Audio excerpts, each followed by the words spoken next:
கை வலிக்குது. எனக்கே தெரியாம ஏதோ அடிபட்டிருக்குமோ?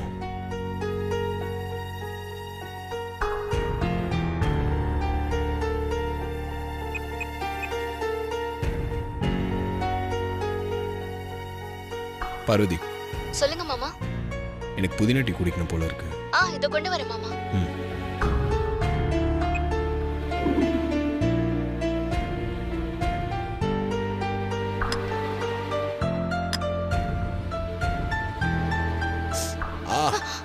ஐயோ, என்னாச்சு மாமா? கையை காட்டுங்க. ஒண்ணும் இல்ல, டென்ஷன் ஆகாத. கையை நீட்ட முடியாம வலியால துடிக்கிறீங்க. கேட்டா ஒண்ணு இல்லன்னு சொல்றீங்க. கையை காட்டுங்க மாமா. ஒண்ணும் இல்ல, அது சுளுக்குன்னு நினைக்கிறேன், அவ்வளவுதான். முதல்ல கையை காட்டுங்க. அது சுளுக்கா இல்லையா நான் பாக்குறேன்.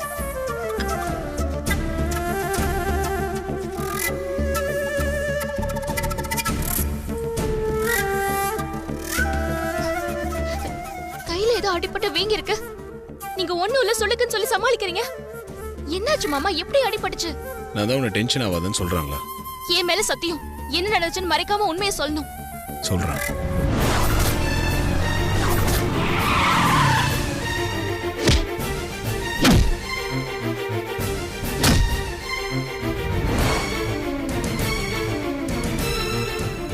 பௌர்ணமி வரைக்கும் உங்க உயிருக்கு ஆபத்துன்னு குருஜி சொன்னது சரியா போச்சு பாத்தீங்களா? இதுக்கு பயந்துதான் அம்மா உங்களை பௌர்ணமி வரைக்கும் வெளிநாட்டுல இருக்க சொன்னாங்க. நீங்க முடியாதுன்னு சொல்லிட்டீங்க.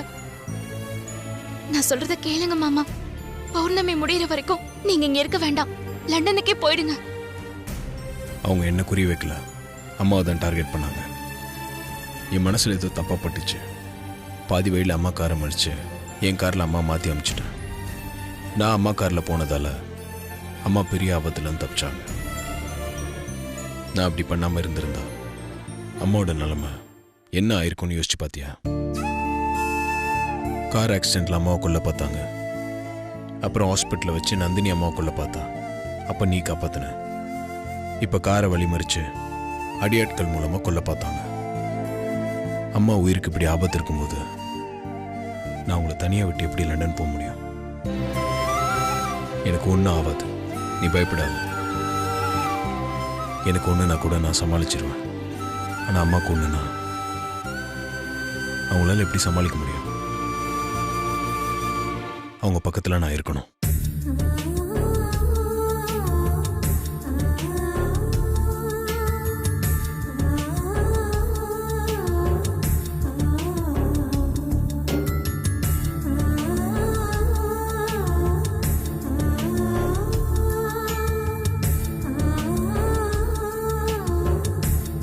ரொம்ப வலிக்குதா மாமா?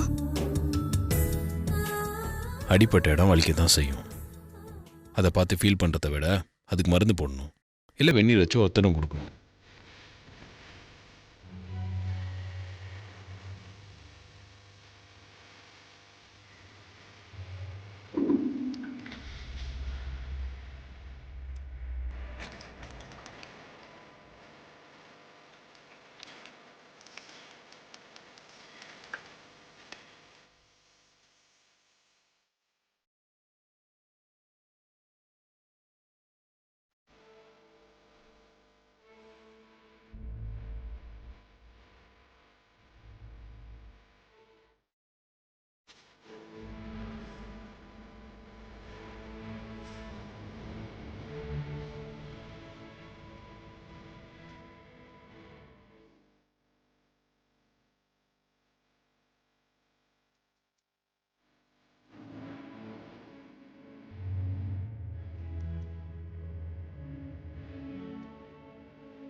ஐசு, என்ன அருண்? என்ன உட்காந்துட்டே கனவு கண்டுகிட்டு இருக்கியா? ஆமா, கனவுல யாரு நான் தானே. கனவெல்லாம் ஒன்றும் இல்லை. நான் வேற ஒரு விஷயத்த பத்தி யோசிச்சுட்டு இருந்தேன். நான் உன் பக்கத்துல உட்கார்ந்தது கூட தெரியாம அப்படி என்ன ஐசு யோசிச்சுக்கிட்டு இருக்க? ஆதி பார்வதியை பத்தி தான் யோசிச்சுட்டு இருந்தேன். ப்ரோ அண்ணியை பத்தி என்ன யோசிச்சுக்கிட்டு இருந்த? என்ன அருண் இப்படி கேக்குற? நீயே கொஞ்சம் யோசிச்சு பாரு.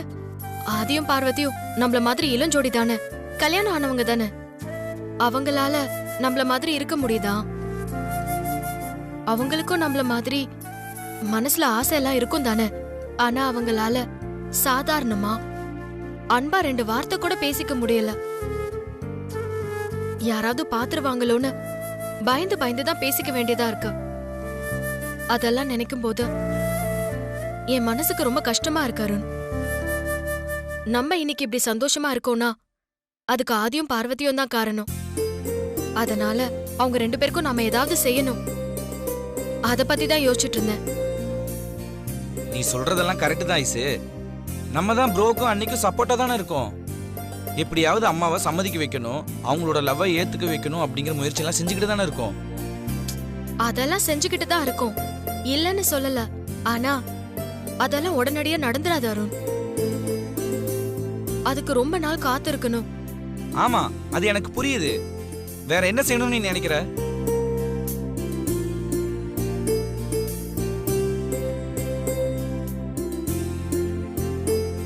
என்ன ஐசு, உன் மனசுல என்ன நினைக்கிறேன்னு சொல்லு. அன்பா 2 வார்த்தை பேசுறதுக்கு கூட யாராவது பாத்துருவாங்களோன்னு பயந்து பயந்து வாழ்ந்துகிட்டு இருக்க இந்த வாழ்க்கை சூழலை மாத்தி ஆதியும் பார்வதியும் சந்தோஷமா இருக்கிறதுக்கு நாம ஒரு ஏற்பாடு பண்ணணும். கொஞ்சம் புரியுற மாதிரி சொல்றியா? இன்னுமா உனக்கு புரியல? ஆதியும் பார்வதியும் எங்கேயாவது வெளியூருக்கு அனுப்பி வைக்கணும். 2 பேரும் ஒரு வாரம் போய் தங்கிட்டு வரட்டும். நீ சொல்ற ஐடியா நல்லா தான் இருக்கு. ஆனா ப்ரோ அண்ணியையும் எப்படி ஒன்னா வெளியூர் அனுப்பி வைக்க முடியும்? முயற்சி பண்ணா முடியாததுன்னு எதுவுமே இல்ல அருண். நமக்கு நல்லது செஞ்ச அவங்களுக்கு ஏதாவது நல்லது பண்ணணும்னு நான் நினைக்கிறேன். நான் நினைச்சதை நடத்தி காட்ட என்கிட்ட ஒரு ஐடியா இருக்கு. ஐடியாவா? என்ன ஐடியா ஐசு? ஏதாவது ஒரு பிசினஸ் மீட்டிங்னு சொல்லி ஆதி ஒரு ஊருக்கு போறதா சொல்லி இங்க இருந்து கிளம்பணும். சரி, அதே மாதிரி பிராண்ட் அம்பாசிடர் மீட்டிங் இல்லனா வேற ஏதாவது காரணம் சொல்லி பார்வதி வேற ஒரு ஊருக்கு இங்க இருந்து கிளம்பணும். அப்புறம் வேற வேற ஊருக்கு கிளம்பி போன ஆதியும் பார்வதியும் இன்னொரு ஊர்ல ஒன்னா சந்திச்சு ஒரு வாரம் சந்தோஷமா ஹனிமூன் கொண்டாடிட்டு எப்படி போனாங்களோ அப்படியே திரும்பி வர வேண்டியதுதான். உன் ஐடியாலாம் நல்லா தான் இருக்கு ஐசு. முதல்ல இந்த ஐடியாக்கு ப்ரோவும் அண்ணியும் சம்மதிக்கணுமே. நம்ம தான் பேசி அவங்க 2 பேரையும் எப்படியாவது சம்மதிக்க வைக்கணும். என்ன அருண் யோசிக்கிற? இது விஷயமா பார்வதி கிட்ட நான் பேசி சம்மதிக்க வைக்கிறேன். ஆதி கிட்ட நீ பேசி சம்மதிக்க வை. ஓகே ஐசு, நான் ப்ரோ கிட்ட பேசுறேன், நீ அண்ணி கிட்ட பேசு. சரி அருண், எப்படியாவது ஆதி பார்வதிய சம்மதிக்க வச்சிடணும். Okay, ton.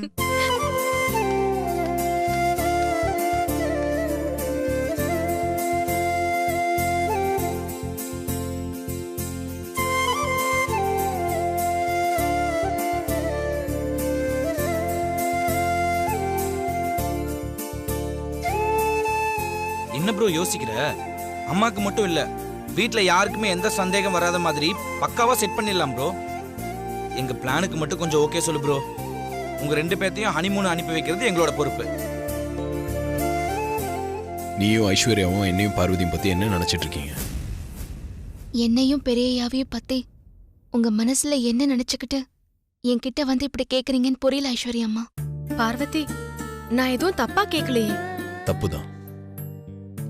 அம்மாக்கு தெரியாம நாங்க கல்யாணம் பண்ணிக்கிட்டது தப்புதான். நான் அந்த தப்பை எப்படி சரி பண்றதுன்னு ஒவ்வொரு நாளும் போராடிட்டு இருக்கேன். ஆனா நீங்க அம்மாக்கு தெரியாம இன்னொரு தப்பை பண்றதுக்கு எனக்கு பிளான் பண்ணி கொடுக்குறீங்க. அது இல்ல ப்ரோ, நாங்க என்ன நினைச்சு பிளான் பண்ணோம்னா. வேண்டாம்மா, நீங்க எதுவும் சொல்ல வேண்டாம். எங்க கல்யாண விஷயம் அம்மாவுக்கு தெரிஞ்சா அவங்க என்ன முடிவெடுப்பாங்கன்னு தெரியாம ஒவ்வொரு நிமிஷமும் நான் தவிச்சிட்டு இருக்கேன். இதுல அம்மாவுக்கு தெரியாம இன்னொரு தப்பு பண்ண சொல்றீங்களே. நீ மனசுல என்ன நினைக்கிற? ஆண்டி மேல நீ எவ்வளவு மரியாதை வச்சிருக்க, இதெல்லாம் எனக்கு புரியுது பார்வதி. ஒரு பொண்ணா உன் இடத்துல இருந்து நான் யோசிச்சு பார்த்துதான் இந்த முடிவுக்கு வந்தேன். என் மேல நீங்க இவ்ளோ அக்கறை எடுத்துக்கிட்டதுக்கு ரொம்ப நன்றி ஐஸ்வர்யாம்மா. என் கழுத்துல இருக்கிற தாலிக்கே இன்னும் தெளிவு கிடைக்காம குழப்பத்துல இருக்கும்போது இப்படி ஒரு ஏற்பாடு தேவையா? இப்படி ஒரு ஏற்பாடு தேவையான்னு கேட்டா என்கிட்ட அதுக்கு பதில் இல்லை ப்ரோ. ஆனா நானும் ஐஸ்வர்யாவும் இன்னைக்கு சந்தோஷமா இருக்கிறதுக்கு காரணம் நீயும் அண்ணியும் தானே. அதனால உங்களுக்கு ஏதாவது செய்யணும்னு நாங்க ஆசைப்படுறோம். அதனால தான் ப்ரோ அப்படி யோசிச்சோம். அம்மாவோட முழு சம்மதத்தோட தான் நான் பார்வதி கல்யாணம் பண்ணிக்கணும்னு ஆசைப்பட்டேன். ஆனா சந்தர்ப்ப சூழ்நிலையால அம்மாவுக்கு தெரியாம எங்க கல்யாணம் நடக்க வேண்டியதா போயிருச்சு. எந்த சூழ்நிலையில எங்க எப்படி எங்க கல்யாணம் நடந்துச்சுன்னு உனக்கு தான் தெரியும்ல. நல்லா தெரியும் ப்ரோ, நான் தான் கூடவே இருந்தேனே. உனக்கு தெரியாத ஒரு விஷயத்த சொல்றேன் கேளு. பார்வதி கழுத்துல நான் அப்ப தாலி கட்டி அவளை எனக்கு சொந்தமாக்கிக்கிட்டது காரணம் பார்வதி மனசுல இருக்கிற பயத்தை போக்கணுன்றதுக்காக தான். பெரிய ஐயாவை நினைச்சு ஆண்டாள் மீரா மாதிரி வாழ்ந்துட்டு போலான்னு நினைச்ச எனக்கு அம்மாவுக்கு தெரியாம அம்மாவோட சம்மதம் இல்லாம என் கழுத்துல தாலி கட்டி என்ன அவருக்கு சொந்தமாக்கிக்கிட்டாரு. எனக்கு அந்த சந்தோஷமே போதும். இனிமே என் வாழ்க்கையில வேற எந்த சந்தோஷம்னாலும் அது அம்மாவோட சம்மதத்தோட தான் நடக்கணும். அம்மாவோட சம்மதமும் ஆசீர்வாதமும் இல்லாம எங்க வாழ்க்கையை தொடங்குறதுல எனக்கு விருப்பம் இல்ல. மாமாவும் அதை தான் விரும்புவாரு. என் மனசுல என்ன இருக்கோ அதான் பார்வதி மனசுலயும் இருக்கும். அம்மாவோட சம்மதம் இல்லாம எங்க வாழ்க்கை தொடங்குறதுல எனக்கு விருப்பம் இல்ல. அதான் பார்வதியோட விருப்பமாவும் இருக்கும். இனிமேல் இந்த மாதிரி யோசிக்க வேண்டான்னு போய் ஐஸ்வர்யா கிட்ட சொல்லு. போ. ஏன் நிக்கிற? போ. Sorry bro.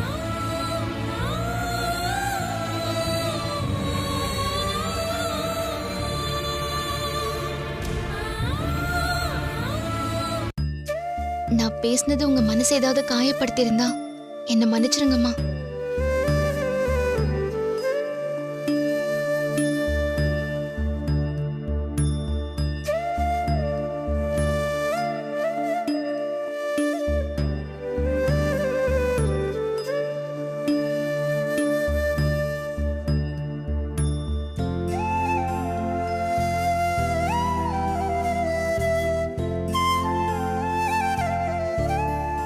என்னாச்சு அருண்? ஆதி கிட்ட பேசுனியா?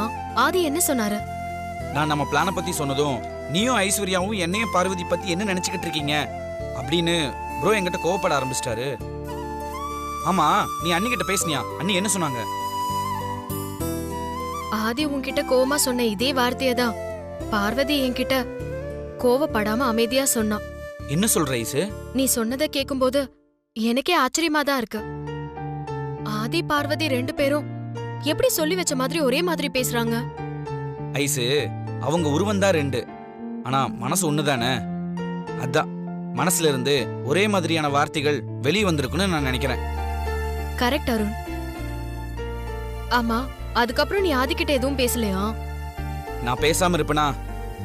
எப்படியாவது ப்ரோவை ஹனிமூன் அனுப்பணும்னு ப்ரோ கிட்ட நான் எவ்வளவோ எடுத்து சொன்னேன். ஆனா ப்ரோ அம்மாவுக்கு தெரியாம கல்யாணம் பண்ணதே தப்பு, இதுல இன்னொரு தப்பு பண்ண சொல்றியான்னு கேக்குறாரு. ஆமா, அதுக்கப்புறம் நீ அண்ணி கிட்ட எதுவுமே பேசலையா? அப்படியெல்லாம் விட்டுருவேனா? நானும் பார்வதிய எப்படியாவது சம்மதிக்க வச்சிடணும்னு ஏதேதோ சமாதானம் பண்ண. ஆனா பார்வதி ஆதி மாதிரியே அம்மாவுக்கு தெரியாம இன்னொரு தப்ப பண்ண சொல்றீங்களேன்னு ஃபீல் பண்ண ஆரம்பிச்சுட்டா. ப்ரோ அண்ணி இவங்க ரெண்டு பேத்துல யாரோ ஒருத்தர் நம்ம போட்ட பிளானுக்கு ஓகே சொல்லியிருந்தா கூட அதை வச்சு இன்னொருத்தரை சம்மதிக்க வச்சிருக்கலாம். ஆனா ரெண்டு பேருமே ஒரே மனநிலையில இருக்காங்க ஐசு. அதனால நம்மளோட பிளான் எதுவுமே ஒர்க் அவுட் ஆகல. ஆதி பார்வதிய ஹனிமூன் அனுப்பி வைக்க முடியலையேங்கிற வருத்தம் என் மனசுல இருந்தாலும் அவங்கள நினைக்கும் போது எனக்கு ரொம்ப சந்தோஷமாவும் பிரமிப்பாவும் இருக்கு அருண். நீ என்ன சொல்ற? ஆதி பார்வதி ரெண்டு பேரோட மனசுலயும் ஆண்டிக்கு தெரியாம கல்யாணம் பண்ணிட்டோமேன்ற வருத்தமும் குற்ற உணர்ச்சியும் இருக்கு. அதே நேரத்துல இனிமே ஆண்டியோட சம்மதம் இல்லாம வாழ்க்கைய ஆரம்பிக்க மாட்டோங்கிற வைராகியமும் இருக்கு. இப்படிப்பட்ட ஒரு காதல் ஜோடிய இதுக்கு முன்னாடி நான் கேள்விப்பட்டது கூட இல்ல. உண்மையாலுமே தெய்வீக காதல்னா அது ஆதி பார்வதி காதல் தான். அவங்கள நினைச்சா எனக்கு ரொம்ப சந்தோஷமா இருக்கு. நீ சொல்றது கரெக்ட் தான். அம்மா சீக்கிரம் மனசு மாறணும், ப்ரோவும் அண்ணியும் சந்தோஷமா அவங்க வாழ்க்கைய ஆரம்பிக்கணும். கடவுளை வேண்டிக்கிறது தவிர எனக்கு வேற வழி தெரியல ஐசு. அவங்க ரெண்டு பேர் நல்ல மனசுக்கு சீக்கிரமே நல்லது நடக்கும். நீ கவலைப்படாத அருண்.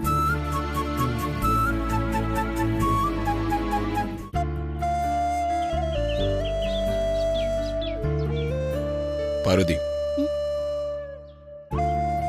அம்மா சம்மதத்தோட இன்னொரு தடவை நடக்க போற கல்யாணத்தை பத்தி யோசிச்சுட்டு இருக்கியா?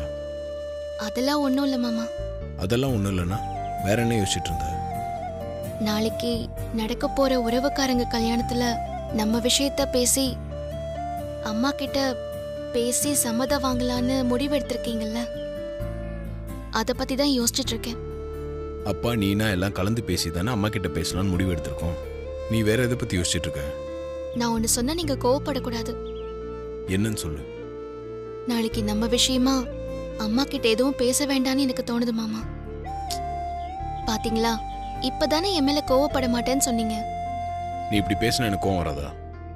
இல்ல மாமா, நம்ம விஷயத்த பத்தி இப்ப பேச போய் அதனால ஏதாவது பெரிய பிரச்சனை வந்துருமோன்னு எனக்கு ரொம்ப பயமா இருக்கு. உன்னோட பிரச்சனையே தான். நடக்காத ஒரு விஷயத்தை அப்படி நடந்துருமோ இப்படி நடந்துருமோன்னு யோசிச்சு அதே நினைச்சு பயந்துட்டு இருப்ப. எத்தனை தடவை சொல்லியும் இந்த ஒரு விஷயத்துல மட்டும் ஏன் நான் சொல்றதை நீ கேட்கவே மாட்டேங்கிற? நாணயத்துக்கு ரெண்டு பக்கம் இருக்கிற மாதிரி எந்த ஒரு விஷயத்துக்கும் இன்னொரு பக்கம் இருக்குல்ல மாமா. அத பத்தியும் யோசிக்கிறது தப்பில்லையே.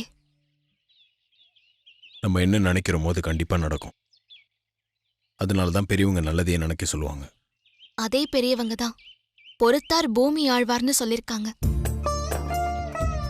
நான் அம்மா கிட்ட பேச வேண்டாம்னு சொல்லல மாமா. நாளைக்கு பேச வேண்டாம், இன்னும் கொஞ்ச நாள் பொறுத்து பேசலாம் தான் சொல்றேன். அம்மா முன்னாடி மாதிரி இருந்தா நீ பயப்படுறதுல ஒரு நியாயம் இருக்கு.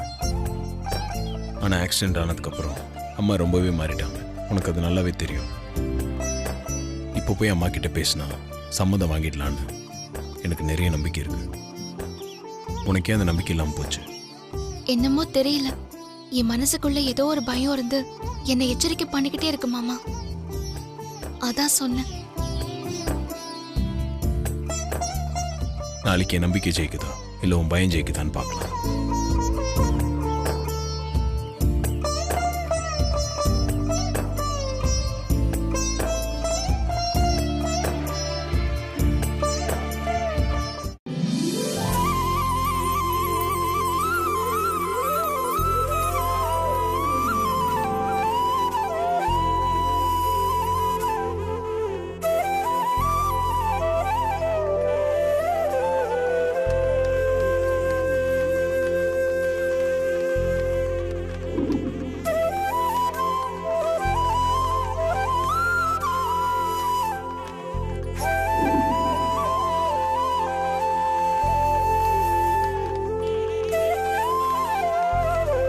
வணக்கம்மா.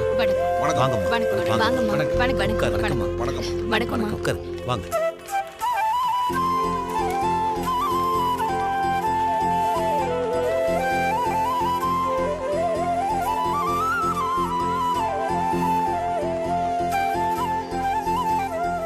ஆதி தம்பி வரலீங்களாமா? எங்க கம்பெனியோட அக்கவுண்டன்ட் பொண்ணுக்கு இன்னைக்கு கல்யாணம். ஆதிய அந்த கல்யாணத்தை அட்டென்ட் பண்ண சொல்லி அனுப்பி வச்சிருக்கேன்.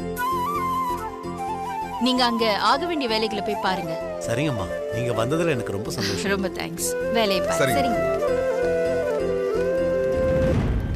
அநியாயத்துக்கு அமைதியா இருக்காளே இவ. இப்படியே இருந்தா நான் நினைச்சது எப்படி நடக்கும்? இவளை ஏதாவது தூண்டி விட்டாதானே எனக்கு நல்லது. இல்லன்னா ஆதி பார்வதி விஷயமா சம்மதம் வாங்கலான்னு வந்த இவங்க பிளான் நிறைவேறிடும். என்ன பண்ணலாம்? என்ன வேணா பண்ணலாம்.